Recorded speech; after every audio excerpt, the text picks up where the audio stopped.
आज की वीडियो में हम ये कवर करेंगे कि पीसीटी का मकसद क्या होता है और इसमें एग्जैक्टली हम करने का क्या कोशिश कर रहे हैं।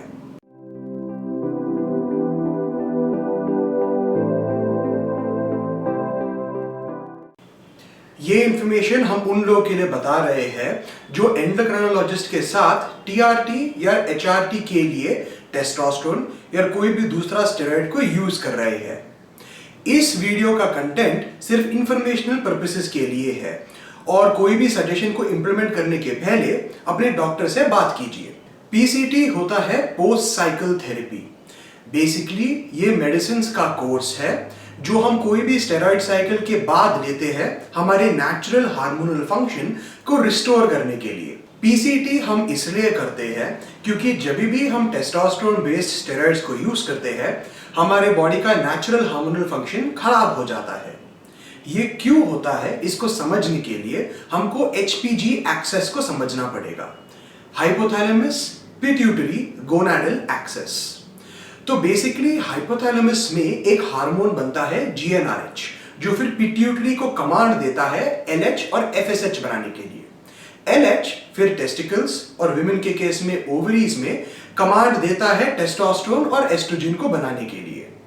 टेस्टोस्टेरोन और एस्ट्रोजन फिर हाइपोथैलेमस में वापस जाता है और फीडबैक देता है कि क्या टेस्टोस्टेरोन ज्यादा है, क्या टेस्टोस्टेरोन कम है, और उस हिसाब से हाइपोथैलेमस या तो और जीएनआरएच बनाएगा या तो जीएनआरएच बनाना बंद कर देगा। तो ऑब्वियसली जब भी हम कोई भी टेस्टोस्टेरोन बेस्ड स्टेरॉइड लेते हैं ऑटोमेटिकली हमारा ब्लड का टेस्टोस्टेरोन लेवल बढ़ जाता है। इसके वजह से हाइपोथैलेमस जीएनआरएच बनाना बंद कर देता है और पूरा एचपीजी एक्सेस शट डाउन हो जाती है। खुद में ये इतनी बड़ी प्रॉब्लम नहीं है क्योंकि जैसे ही आप स्टेरॉइड लेना बंद करोगे ऑटोमेटिकली कुछ दिनों के अंदर हमारा बॉडी रिकॉग्नाइज करता है कि टेस्टोस्टेरोन का लेवल लो हो चुका है और अपने आप जीएनआरएच और एलएच बनना स्टार्ट हो जाता है। प्रॉब्लम एक्चुअली टेस्टिकुलर एट्रोपी का होता है और हाई एस्ट्रोजन लेवल्स का होता है जो हमारी रिकवरी को रोकती है। बेसिकली क्या होता है कि जब हम स्टेरॉइड्स यूज कर रहे हैं तब बॉडी एलएच नहीं बना रही जिसके वजह से टेस्टिकल्स को कमांड नहीं मिलता कोई टेस्टोस्टेरोन या कोई भी हार्मोन बढ़ाने के लिए, जिसके वजह से उनकी कैपेसिटी छोटी हो जाती है। ये सोचो कि अगर आपने 16 हफ्ता का साइकिल चलाया तो 16 हफ्ता तक आपके टेस्टिकल्स को कोई काम नहीं मिला है जिसके वजह से ऑटोमेटिकली उनकी कैपेसिटी कम होती है। जिस तरीके से फॉर एग्जांपल अगर हम लोग 4 या 5 महीने के लिए हमारे बाइसेप्स या कोई भी मसल को ट्रेन नहीं करेंगे तो उनकी स्ट्रेंथ और साइज भी कम हो जाती है।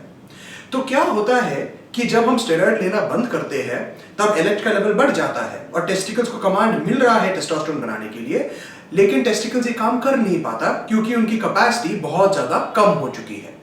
तो इसको टैकल करने के लिए हम लोग यूज करते हैं एचसीजी।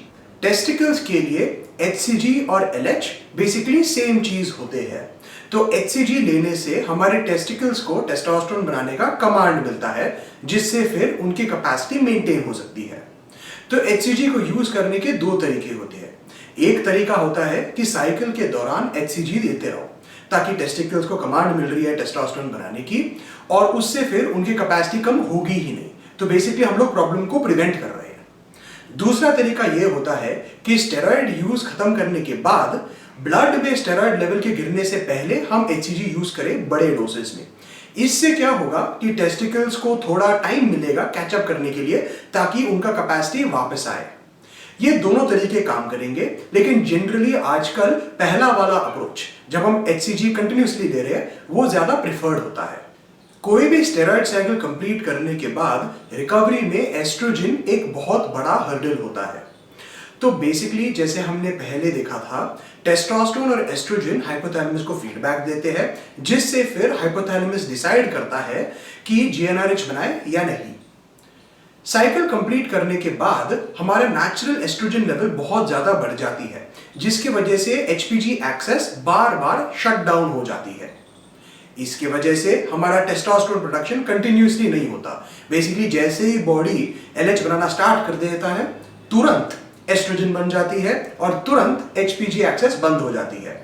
तो बेसिकली एचपीजी एक्सेस को चलने का कोई मौका नहीं मिलता और इसके वजह से जो रिकवरी के लिए 1 महीना लगना था उसके लिए 6 महीना या 1 साल भी लग जाता है। तो ऑब्वियसली हमको कोई तरीका चाहिए जिससे हम लोग एस्ट्रोजन को बंद कर पाए। फॉर्चुनेटली ये तरीका है। मार्केट में बहुत सारे एंटी एस्ट्रोजेंस आजकल अवेलेबल है और इन मेडिसिन के अपने बेनिफिट्स है और अपने प्रॉब्लम्स है। पीसीटी के पर्पसेस के लिए हम टेमोक्सिफिन और क्लोमिड को प्रेफर करते हैं क्योंकि ये हार्ट और लिवर के हेल्थ को मेंटेन करते हैं और साथ में एस्ट्रोजन को ब्लॉक करते हैं। ज्यादातर इनको तब स्टार्ट की जाती है जब हमारा बॉडी का नेचुरल एलएच प्रोडक्शन स्टार्ट हो जाता है। टिपिकली ये लास्ट इंजेक्शन के 2 हफ्ते बाद स्टार्ट की जाती है। आज के टॉपिक को समराइज करते हैं। बेसिकली स्टेरॉइड लेने से एचपीजी एक्सेस बंद हो जाता है जिसके वजह से टेस्टिकुलर एट्रोफी यानी टेस्टिकल्स का कैपेसिटी कम हो जाता है और साथ में पोस्ट साइकिल पीरियड में एस्ट्रोजन की लेवल बढ़ जाती है जिससे रिकवरी स्लो हो जाता है। तो हम साइकिल के दौरान एचसीजी ले सकते हैं जिससे टेस्टिकल्स की कैपेसिटी मेंटेन होगी और पोस्ट साइकिल पीरियड में हम टेमोक्सिफिन और क्लोमिड ले सकते हैं जो एस्ट्रोजन को ब्लॉक करेगा। अगर आपको आज का वीडियो पसंद आया तो वीडियो को लाइक और शेयर कीजिए और चैनल को सब्सक्राइब कीजिए। इस प्रकार का एजुकेशनल कंटेंट हम रेगुलरली अपलोड करते हैं। अगर आप मेडिसिन के बारे में और जानना चाहते हो तो आप हमारे वेबसाइट पे जाइए जहां पर आप प्रो बॉडी बिल्डिंग कोर्स कर सकते हो।